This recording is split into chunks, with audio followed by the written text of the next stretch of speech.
Bottom left side of the map in the blue. He took down Beyond to get here and looked dominant in that attempt. He is Astrea.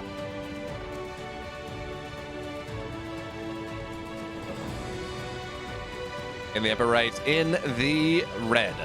Well, he looked very good in games 2 and 3 at the very least. He's Solar.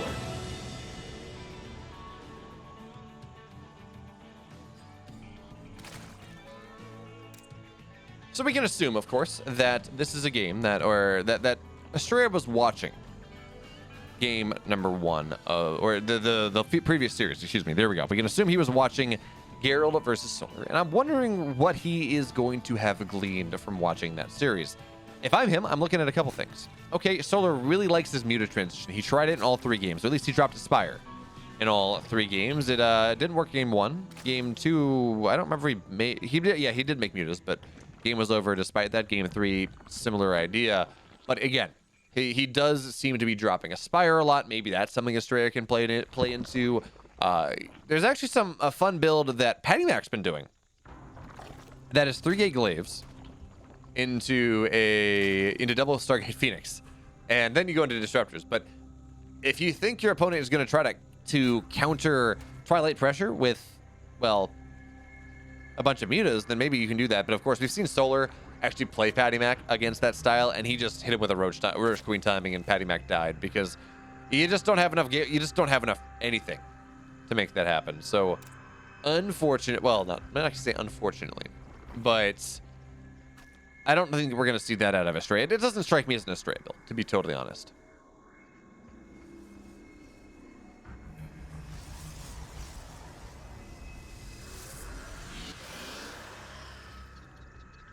But of course, we're not really going to have a good idea of what Astrea is going for until, well, Cybercore is complete. There we go. So Stargate will be on the way, and this goes into a couple different things. Now, if you're looking at any Zerg, you say, well, it's probably going to be Blink, maybe +1, maybe 1/1, depending on how greedy Astrea wants to be, or the Protoss wants to be, and well, we're going to go from there. But Astrea has been a strong proponent of getting a very quick charge and getting a very quick Templar Archives out of this, and going for a charge-led Archon timing on right around like the 7:30 mark.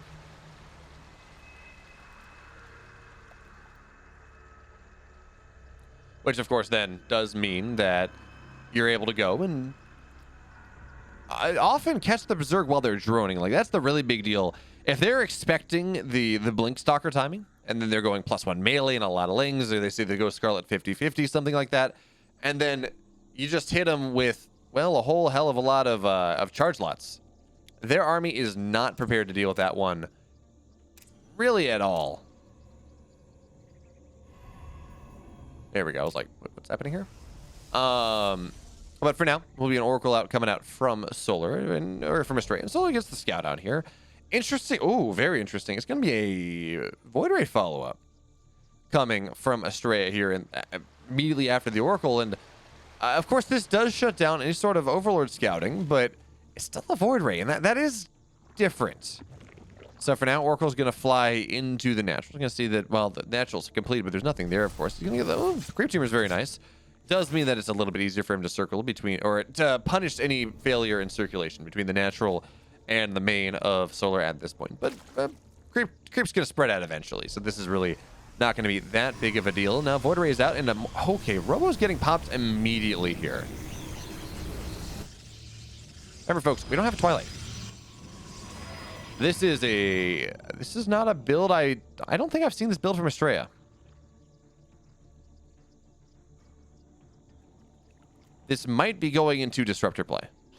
Like Disruptor or Colossus play, Disruptor drops, something like that. I'm very curious to find out, but for right now, Lings will find the third base and start to put some pressure on it. Void Ray was active on the map, so they're not at home. Adepts were also not at home. It was just a single probe that was left, with the keys the door unlocked, and it's like, hey kids, we're going out for a party. Don't do anything crazy. And it's like, well, there's a home invader.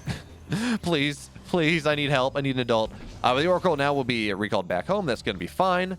And well, Immortals are on the way. Additional gateways on the way. That was a lot. That Sentry's getting. Did we just see an Immortal Sentry timing from Astrea in game 1? These queens are very active on the map. What? Okay, more and more roaches are... I don't know that I hate this for Astrea. He's going to have a lot of stuff. It does not have blink. It will not have charge, but he's going to have a lot of stuff for this period of the game. He already has one Immortal out. He's getting a War Prism out on the map as well. This may be just almost a build order hold. First Astrea in game number 1 now. He does get the Scout F. That's important. But he does need to get the Oracle back home. He doesn't want to lose. Astrea, you cannot lose this Oracle. You need the stasis traps. I'm pretty sure you need the stasis traps, but more shield batteries are on the way. Immortal is out.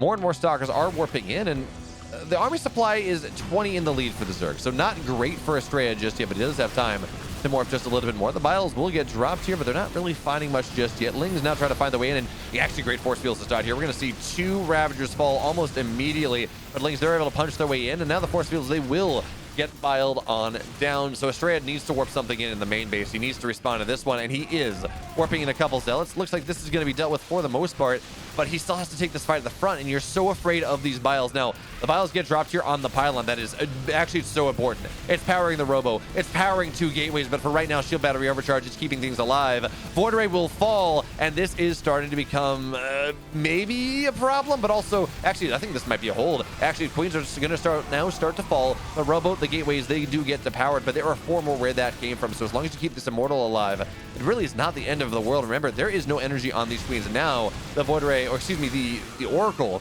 is pretty much untouchable. There are no Queens. So Lings, they find their way to the main base. Stalkers have been warped in, and they're dealing with that one. If you can keep this ramp closed, if you can close the wall, you're going to be very happy if you're Astrea, but if you can't close the wall, it becomes a lot more problematic. That being said, good pro pull, and Lings are here, but the Oracle's run out of energy, so as much as I was praising Astrea's hold, I mean, as much as I say that, our worker count is equal, army supply is equal. In fact, it's Astrea favored. So that run by just meant that at the end of the day, Solar was not dead, but he's not alive either. In the true spirit of the Halloween weekend, or just true spirit of Halloween, Solar is a zombie. He's a zombie Zerg. He is really not in the best spot, and now 5 more sentries get warped in. This is not going to be a push, however. I thought it might be. No, there's a Robo Bay on the way, and I think we're going to see Astrea. He's going to go to maybe a Colossus or 2. Disruptor's not really sure. He has a couple different options, but get up somewhere 3 or 4 Robo Bay units, and then march across the map from the damage that he's effectively inflicted on Solar by not dying. Yes, 15 probes have died, but I mean, he's not in the bad spot. You know, he's up about 400 resources lost, and he's been mining more for the last 5 minutes. Now, Solar spiked hard. And he's up on briefly when he got a lot of drones, but Astrea has been probing up as well, and Chrono, well, that helps out quite a bit here, but the Oracle is unfortunately not targeting the workers. They're actually trying to kill the gas, and I can understand that desire. Kill the gas, don't kill the workers. You know, the gas, it smells bad. Although, fun fact, natural gas actually doesn't smell like anything. They add sulfur to it so you can smell it when there's a leak. But we're going to have to see whether Astrea is going to smell the potential leak here, because this pressure coming in from Solar round 2 is a bit scary. And again, there is still no blink. It is just gateway units. But the Zealot now is trying to hold the wall, but it will not be able to hold long enough. The pylon will get knocked down once again. So this Disruptor is not going to come out for quite a while, but nice positioning. This is fantastic, actually, positioning from the Immortal. Probes are going to get pulled. A couple will fall, but this is a decent concave from Astrea on the right side. Meanwhile, Lings look like they will be dealt with for the most part. 9 more probes, excuse me, do go down. This Archon on the front does nothing, but it is buffering a lot of damage here. But it feels like Solar, this time, it feels like he is pushing through. The hold from Astrea felt very, very nice. But now with Roaches and Ravagers finding their way into the mineral line, the worker damage seems to be just a little bit more problematic. The lack of production is also really painful. So 20 workers have fallen. Stalkers continue to die. Great Biles actually going to get an Oracle, I think, that went down there. So another pylon will go down, so no more Disruptors. And yes, Solar will lose the majority of this army, but he's about to get ludicrous amounts of damage. Ludicrous amounts of worker damage, and yeah, I don't see Astrea holding this game anymore. I liked the idea. I liked the opportunity. But he had to secure that wall. Yeah, he had to secure it much stronger than he had, and unfortunately he was not able to do so. So Roaches continue to rally across, more Lings as well. And yes, this army is not necessarily enough to kill Astrea's army. It's just enough to trade with it, but again, 36 workers dead. I think the moment that Solar kind of goes back and takes stock of his position and builds a bunch of stuff, I think he's going to just massively outsupply Astrea and the game will be over.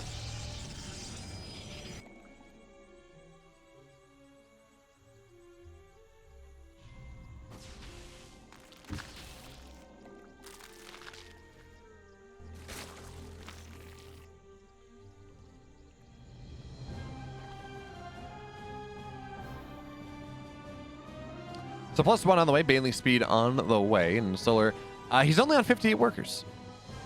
And you know, as much as I was talking about Astrea being dead, resources lost is still very equal. Astrea is still on a decent probe count. It's 44. It's not amazing, but he does have Chrono. He's getting disruptors on the map as well. And is that gateway depowered? Wait 1 second. Oh, this is okay. Cyber's depowered. That's fine. There's you know what? There's absolutely a world where Astrea holds this. Yeah, I mean, Solar's economy is not incredible.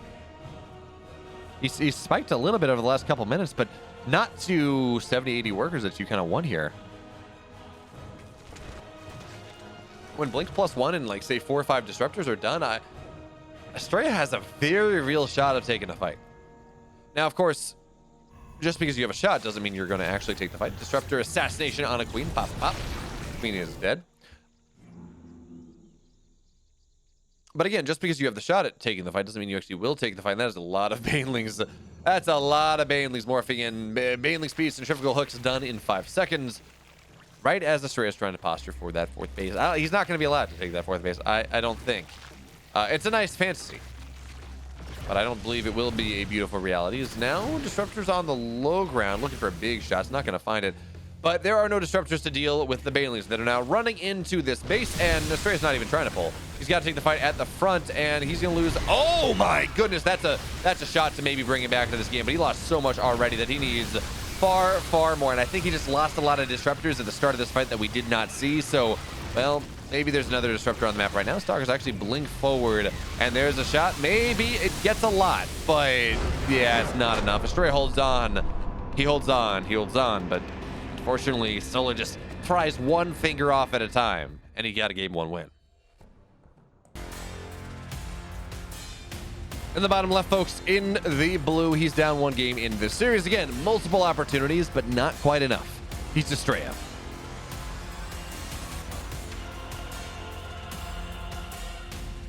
And the upper right in the red.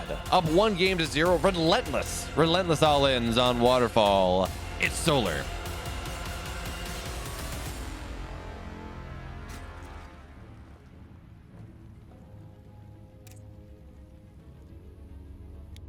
Have you all been told that you shouldn't go chasing waterfalls? Well, Solar put the lie to that truth, as he absolutely went chasing waterfalls.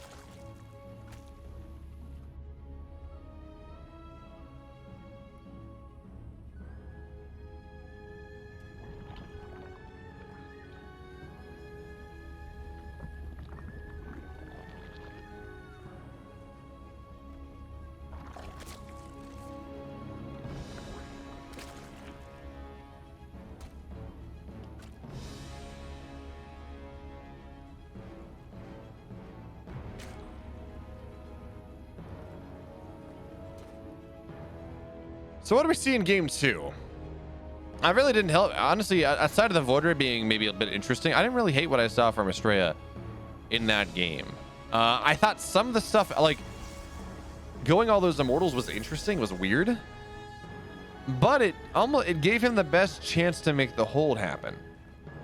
So funnily enough, it may have just been a response to maybe Solar doing this to Astrea recently or something, but I didn't have a problem with it.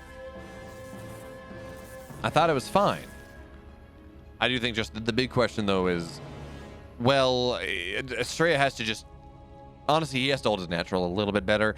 I understand why that's hard, but that really had to be what happened. And I think if we look back on it, the fact that he lost the Void Ray right before all the queens died, I think if he micros that back, the queens still die, and then he just is going to have this powerful anti-roach unit that's just going to be able to sit on top of the army and put a timer, really, on what Solar was trying to do. So, looking back at a couple things, there's certainly a couple moments that Astrea is going to want back, but this is a very quick robo, and there's no Twilight.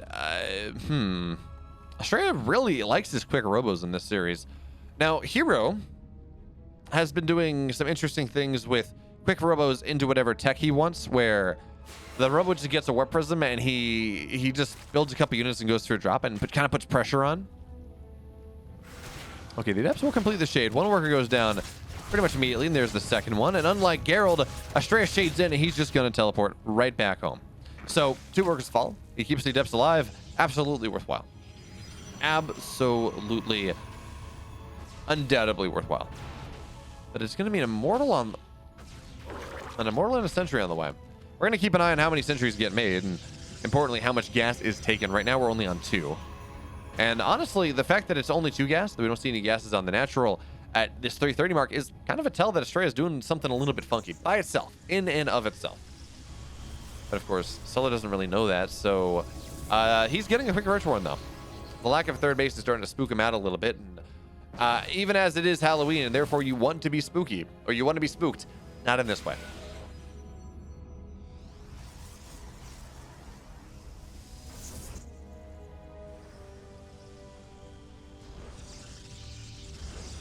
Okay, so there's 2 more gateways and a gas, but this is still only 1 gate. So as much as we can talk about pressure and so interesting. By interesting, I mean so weird. 1 Immortal is out of the map, and Astrea actually he left the wall open, but Stalker's gonna be able to plug that, so that's fine. So he's got 2 Adepts and a Warp Prism. That represents a lot of threat here, and actually the force field's gonna be fairly nice, killing off a couple Lings, but also revealing to Solar that Astrea has that Immortal very early. That he has the Sentries very early. And that should tell, well, it should tell Solar pretty much everything he needs to know, because, folks, this is just an Immortal Sentry all in. We have 4 more gateways on the way, more and more Sentries getting added, and there's an old tech, but it checks out. So how much damage does Adept gets done? Because really what Astrea wants, he wants to kill off a couple workers and diminish the defensive power that Solar will have. When holding it all in like this off of 3 gas, you want to go up to about 41 workers. Much like an Adept shave timing. Oh, Queen! 1 more shot. Warp Prism will get out, but that does mean that this Warp Prism is going to have to play very, very far back on the ensuing battle. The incoming conflict.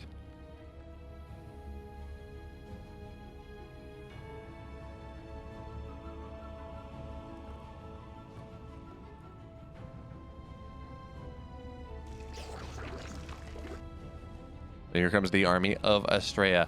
What's he on? He's on 6 gates. 7th one is on the way. Ling's looking for a counterattack, and it's when you go for an all-in Astrea, you put a pylon in the wall. Lings, they find their way into the natural. 1 Zealot will get warped in, but that's not really enough. And we talked about wanting to take some of the defensive oomph away from Solar. Well, Solar is taking away some of the offensive oomph from Astrea. He's only on 35 workers right now, but this push coming in can still be rather scary indeed. All the queens are on the low ground, though, and Biles get dropped, just forcing everything back. And well, that's 1 Guardian Shield already hitting the deck. Good force fields here, and that means 1 Queen will go down pretty quickly. No transfuses for Solar just yet. And actually, the armor supplies are pretty equivalent, which is where things get scary. It's 66 to 59.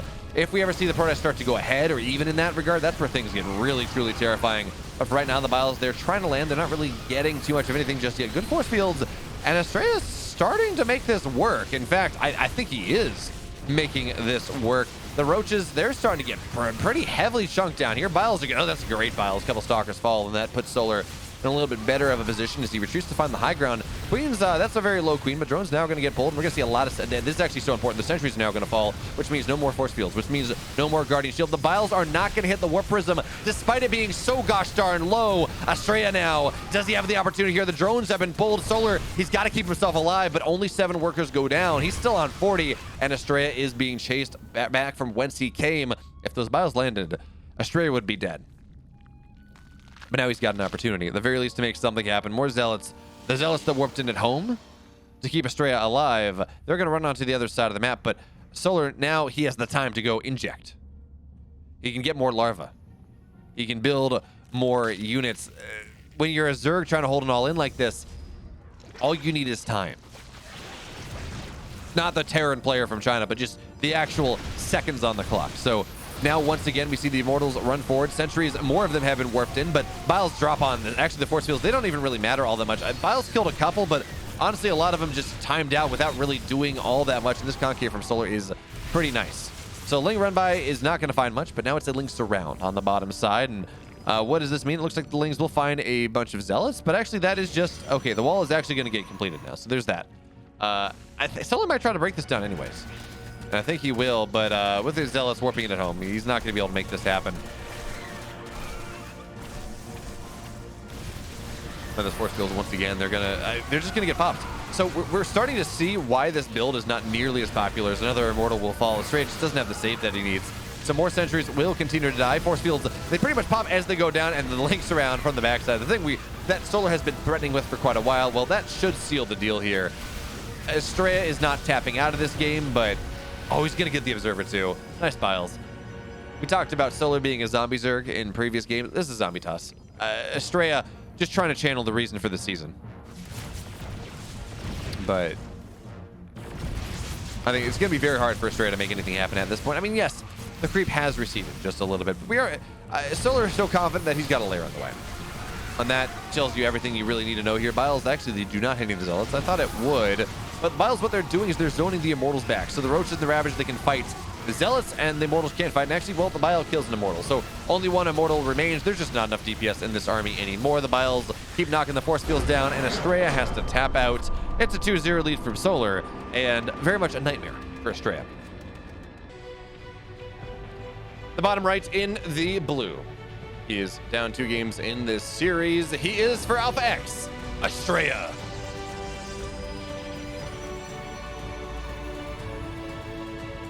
The upper left in the red, up 2 games to 0, folks. Oh, he's looking good. It's Solar.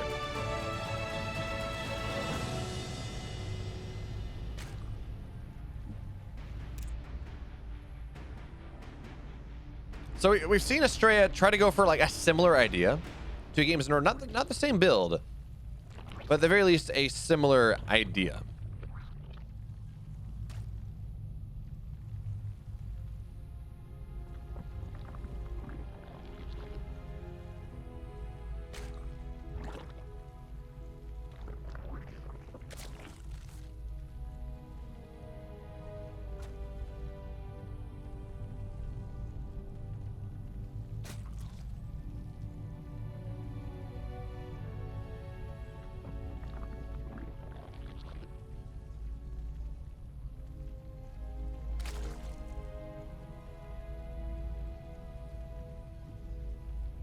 So I don't know that we see the level of like early game aggression from Astrea here in game 2 that we saw, or game 3 that we saw in games 1 and 2. Although again, game 1 we didn't see the aggression. We just saw Astrea kind of set up for it and didn't work. But I think there's a reason we don't see Immortal Sentry anymore. As we do, of course, have to point out that this is immediate warp gate. So this will not be a Stargate build, most likely. There are builds that do get Stargate, but that do go warp gate and Stargate, but that was trap double Stargate meta like a year ago.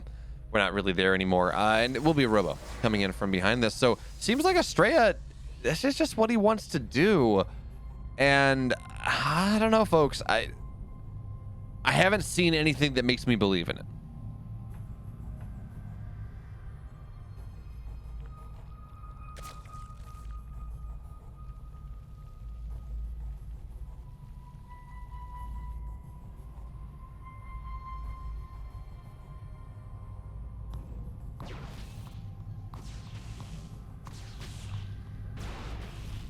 So the Robo now done. Observer to start. Okay, that's not really showing us much. Okay, there we go. So it's going to be Disruptor drops coming in from Astrea here in game number 3. So again, another little wrinkle on the...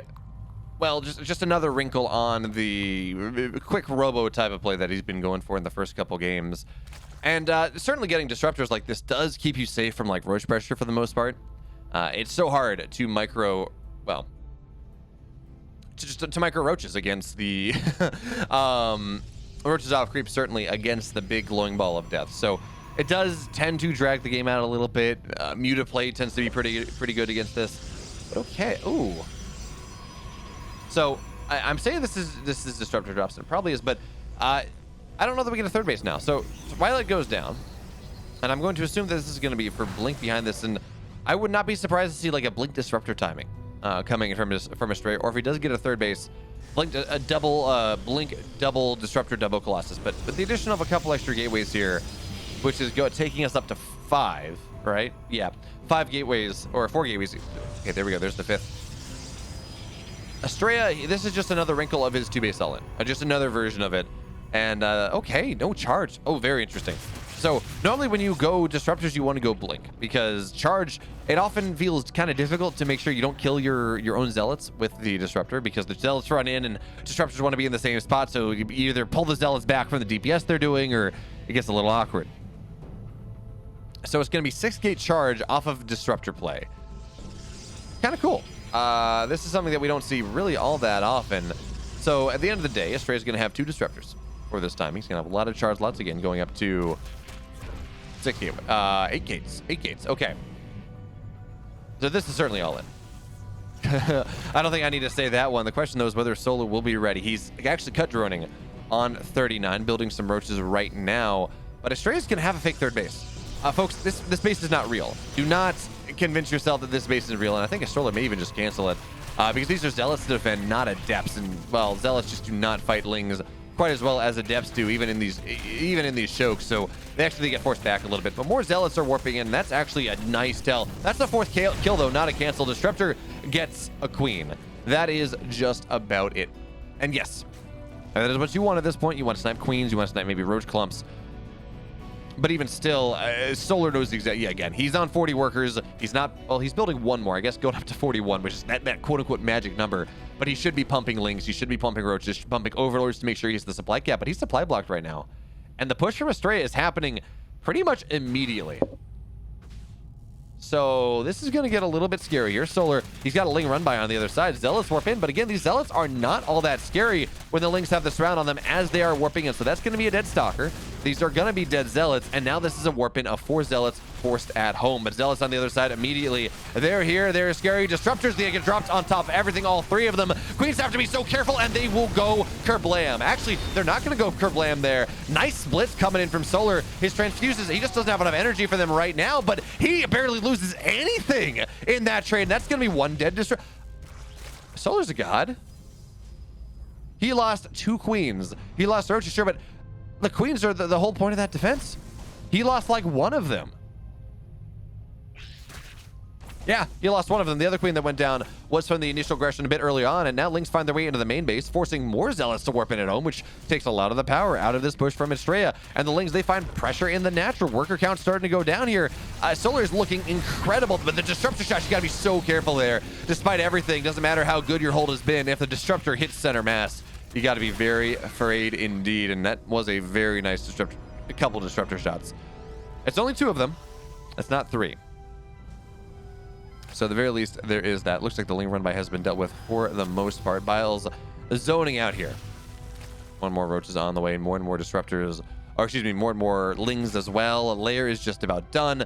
And, ooh, I love these spores. It makes it so hard for the Warp Presence to really go anywhere. And he eats the Zealot charges, or the Zealot charge as well. So Disruptors, they're going to run forward. And that's actually, first one's not going to get anything. Another Queen will fall, though. But they're just cutting backwards. The Queens, they're important, right? They're HP buffer. And I would like to see Solar making 3 at a time. That Disruptor shot gets, what was that, 2-3 Roaches. But now Sentries are falling. I mean, Force Fields are nice, but Sentries are incredibly gas expensive. I guess you're not really buying much else that actually builds gas you spend gas on. It really is all about the Zealots. So getting the charge lots is pretty nice here, and the Zealot count's starting to increase just a little bit. Disruptor shot goes out. Roaches, they're gonna dodge. Okay, the backside, that's a little bit of a problem. Now Roaches cannot get on top of the Disruptors. They're not targeting it down though well enough. Not yet. Both get saved.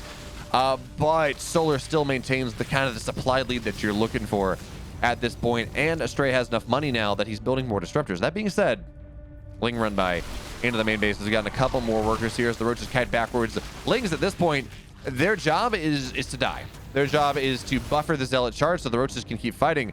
But our Queen count is not super high. It's only at 3, and they have to spend their energy on injects, not transfuses.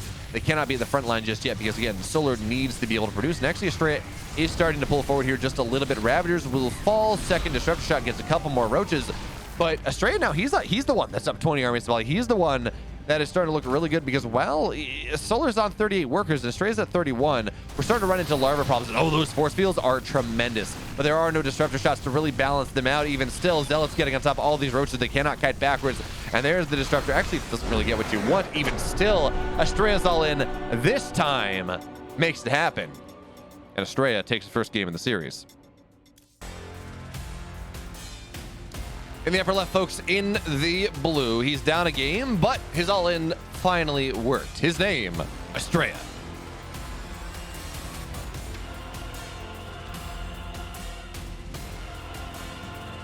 Bottom right in the red, up 2-1 in this series. Put your hands together. It's Solar.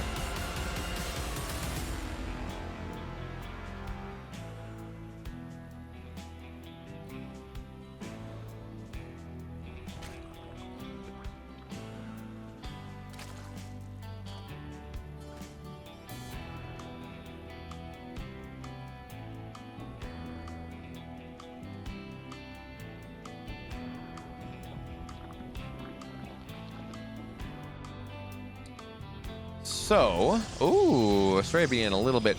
We see Solar. He was trying to be greedy and take his natural because it's kind of awkward to set up here. And this is actually putting Solar very far behind. Don't tell me he takes this space as his natural. No. Okay, he forced the cancel. Yeah, but it's 140. It's 21 supply. You're 5 supply behind where you should be. So this is not what you want. I mean, I understand the desire to not take one of those exposed bases, but Solar's base is now is a solid, what, 20 seconds delayed from when it should be? I understand the mind games, but I don't think that was worth it. That being said, weird. This is a weird Cybercore position here. Now, of course, Solar did go pool first, so that does aid in things a little bit. This pylon is a gift. This is but okay. Solar is aware of that when the adepts will complete, so it will not be a gift after all. But it's double gateway in the wall, so certainly getting that second gateway before the Nexus does help Solar quite a bit.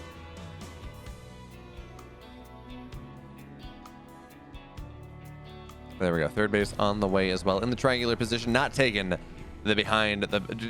pocket base again. You do want that gas, you do want those minerals, especially if you're a Zerg, because you can establish map control forward. It's a little bit easier to hold that base than a Protoss against a Zerg, for example.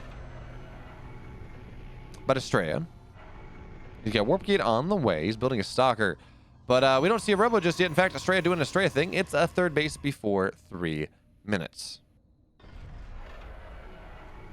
So we've had 3 games of Astrea going balls to the wall aggressive, and we got 1 game of Astrea going Mr. Greedy. Greedy. But Ling will, even if it's a slow Ling, will find his way into the main base. Please don't get a probe. Please don't get a probe. Okay, the probe pull's fine. But that was almost, I mean, 1 probe does not make the biggest difference, but mental damage.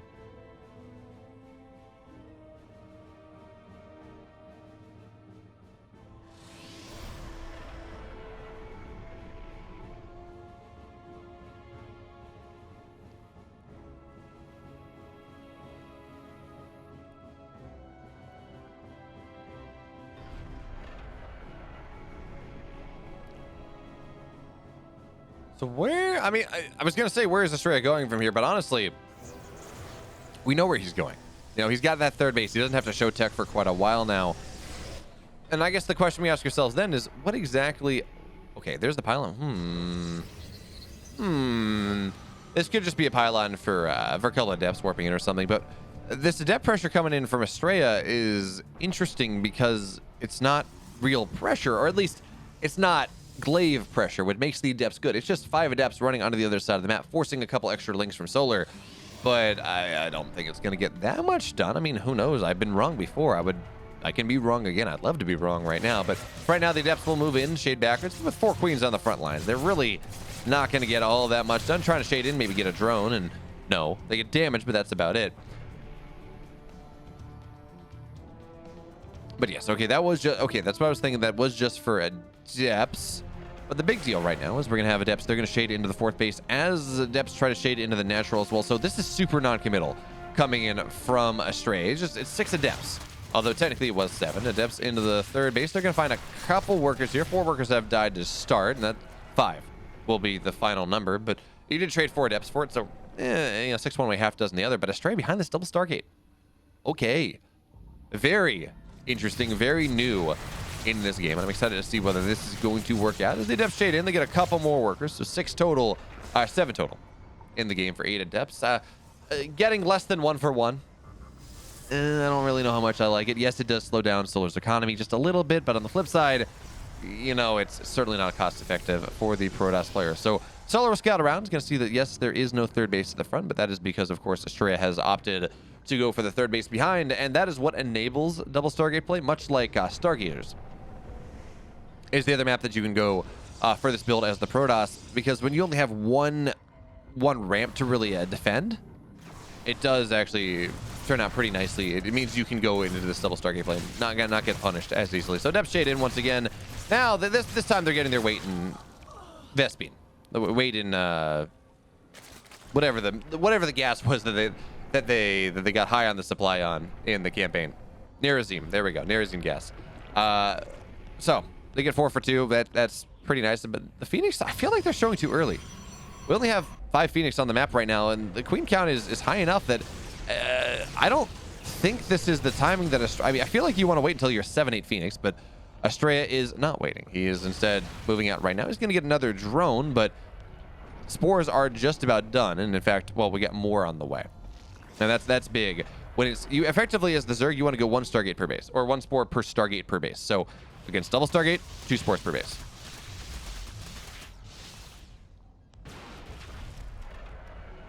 But 5 workers have gone down for the moment. No Phoenix dying just yet, but Solar already has his 4th base up, and against this type of 2 Phoenix play is, ooh, 2nd Phoenix will go down. Good target fire there from Solar. You just want to build a lot of Hydras, and you want to keep them under spore protection, so eventually you just bring this massive army together, and you just go and you run across the map. Now, where is Astrea going behind? Going behind this? He does not have a Twilight. No, he does have a Twilight, but we do not have any upgrades out of it just yet. I would assume Blink. You know what? Charge might be an interesting idea here, but for right now, it's going to be a Robo Bay on the way. And that can deal with the Hydra pressure, but I worry that this pressure from Astrea, yes, it has killed 16 drones, but it's for 10 Adepts and 3 Phoenix. I mean, that is, by no metric is that cost effective. So this Roach Hydra pressure that's coming in, I feel like it just may kill Astrea. And I'm not certain, and Shield Battery Overcharge is going to get popped, and that's really going to keep things alive for a while, but that's a lot of Hydras. And the Phoenix count is only at 6. That's not enough to just evaporate this Hydra force, certainly not with the +1 that these Hydras have, although they do not have range just yet. Shield Battery Overcharge, though, is just about done. And the addition of the Ravagers is actually really key, because what this does is it means once the Phoenix lift things, Biles rain Hellfire from above, and either you cancel the lift and let the Hydra survive, or you lose the Phoenix. Really is a simple solution here. So here comes the army of Solar. He's up about 50 army supply. The Immortal dies instantaneously, lifts on Roaches, which is not what you want. You want to lift the Phoenix, you want to lift the Hydras. They are the damage source. They are also the thing that the Phoenix can kill with somewhat a level of efficiency. But now Roaches, they're going to try to find their way in. We're going to see some gateways go down. And yes, double Robo is powerful indeed, but we're going to see those get targeted down. I think very, very quickly. Your pylons are going to go down as well. Another Disruptor pops out. That's going to be a decent shot, but the Disruptor gives its life for it. And of course, you do want to be able to find multiple shots. There we go. Pylons are down. No more cannon, no more Robo, no more Disruptors. In fact, the Robos will go down here as well. And Astrea is trying to hold as well as he can, but Disruptors are starting to fall. Phoenix really the only bit of tech that remains, and 5 Stalkers. But honestly, who cares about 5 Stalkers? It's all about these Phoenix trying to lift things up as they run forward. But the reinforcements of Solar, they're just too strong. There are no more Hydras being made anymore because, well, Solar, no Hydras there now, but the Roaches are the key thing at this point. Solar knows that the Hydras, they don't do all that, or the Phoenix, they don't do all that much to a bunch of Roaches, so you just kind of run right on in. He's going to find the double Stargate as well. That's going to be a dead pylon before the Void Rays pop out. And with literally nothing to be made, Solar dominates Astrea here in game number 4. And he takes the series 3-1. He is your champion now of EPT North America 147.